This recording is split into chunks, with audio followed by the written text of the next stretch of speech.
Be.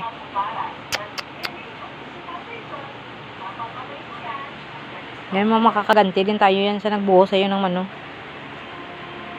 Ng mainit. Sana masarap yung tulog niya mamayang gabi. At sana, no, wag na silang magising. Buisit sila. Sakit. Ha? Nanggala ka pa.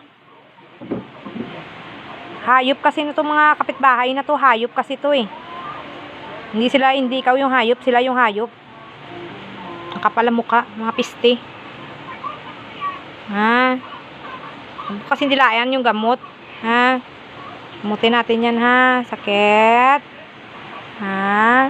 Sakit yan. Hayaan mo yan. Mamayang gabi.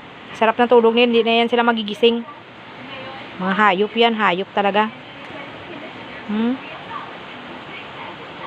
Diba?